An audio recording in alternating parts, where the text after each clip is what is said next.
go ahead and we do our roll, and that is a player move face, and we're going to go ahead and write that down.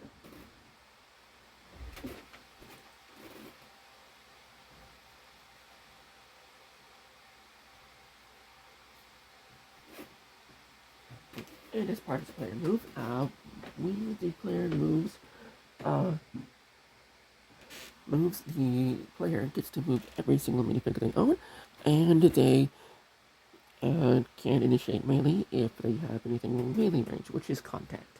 So that means I get to move, and I was hoping I was going to get to move first because, and I was hoping this game was going to be rather short because when I played it correctly, it was rather short, which is what it was designed to be, but also, and rather if I followed the rules as I think they're going to be, they want me to follow them by, I believe that I'm playing correctly, and it should be a rather short game. However, that has not always been the case, either with the first or the second game. The second game was shorter, but let's go ahead and get our troopers moved, and I'm going to go ahead and move this guy down here and get them ready for combat. Alright, again, they only get to move one up, and each of these single units have their own special powers, abilities, and ways they attack. I'm going to go ahead and move this guy down over here, and we're going to go ahead and move this guy once again down over here. And as far as terrain goes, I'm calling the entire setup terrain, but that's just because I don't have that much room, and we're just going to wing a couple things. Okay. And we're just going to go with it and see what happens. So, we're going to get everybody loaded off here. And once they're loaded off, I suppose, then they'll be ready to play. And we'll just go ahead and move that over there, which is where the player is supposed to go. And now that we have everybody off the disembarking craft, we can go ahead and see exactly what they can do, possibly next turn. Now there is no Overwatch as far as I'm aware.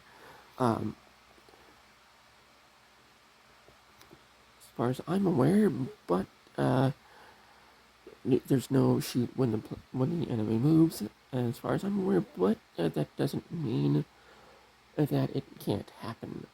So, okay, the player has moved. Let's go ahead and spin to see what happens next.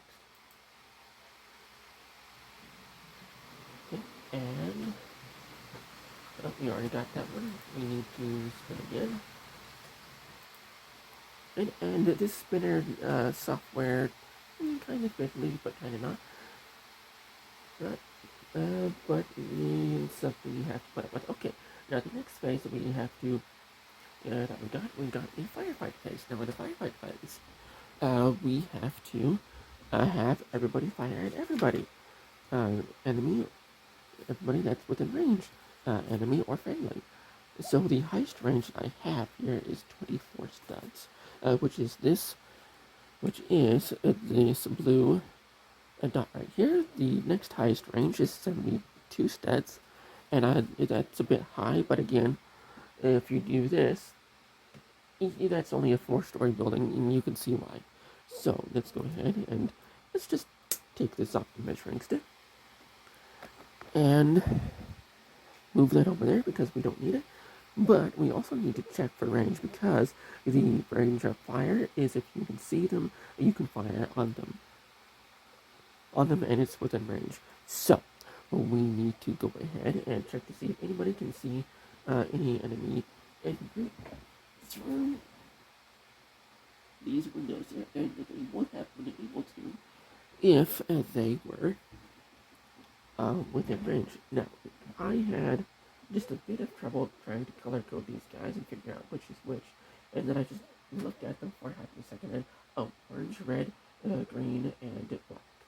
So, let's go ahead and check to see our highest range is the veteran here, and he is uh, has a he's our stormtrooper, and he has our highest range.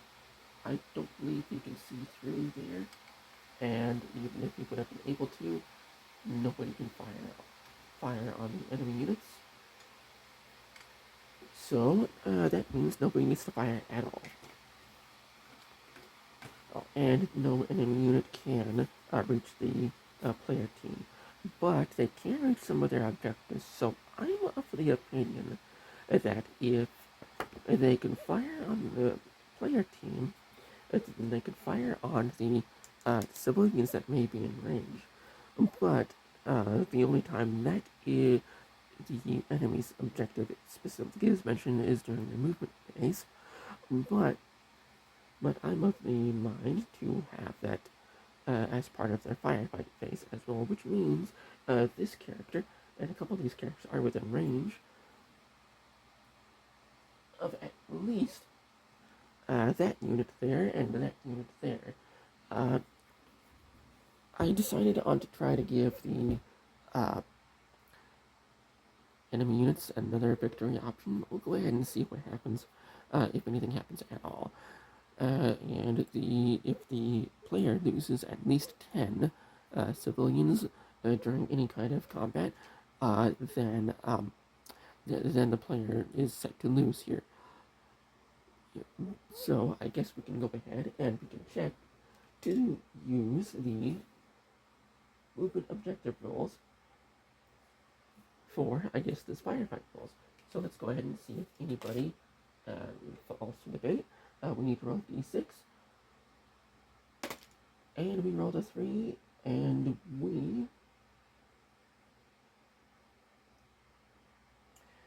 we do get a hit. So that means we need to see if we can remove or incapacitate one of these civilians. And as far as civilians are concerned, I'm just giving them an armor of none and a defense of, I suppose, let's do it with a d4. And if the player uses the d4 roll and the enemy is higher, then the player has an industrial accident and the civilian is removed. So let's go ahead and set that up. Let's roll 2d4 and pick the most. The player has to pick which d4 is theirs, and I'm going to go with the green before the roll. And we're going to go ahead and see if our targeted civilian survives or not. I am green, the enemy is yellow, so I guess ties are, ties and risk are defender win, so we'll go ahead and go with that. We also have another one in range, which is that Spider Walker droid. We can go ahead and try to remove one of these civilians. And I am green, so I go ahead and I lose one civilian and they are taken out, incapacitated, using pepper language here. Let's go ahead and remove that one. So that's 1 point that the player has lost. So we'll go ahead and keep track of that.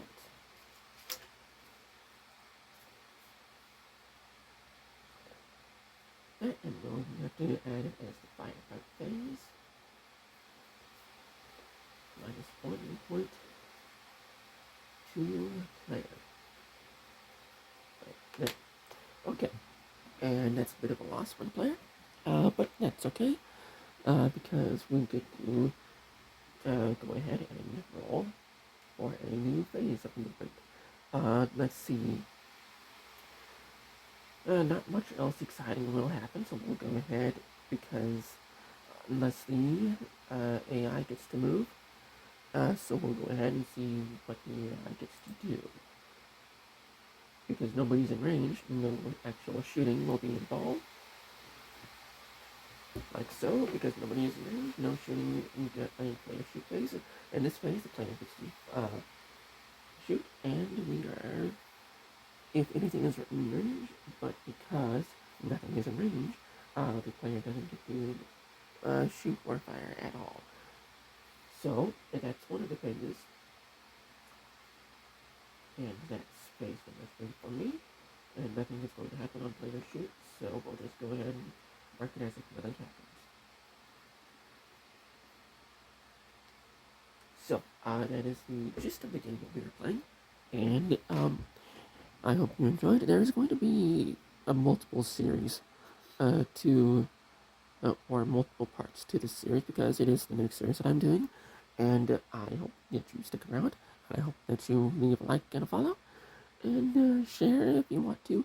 And until next time, I will be seeing you.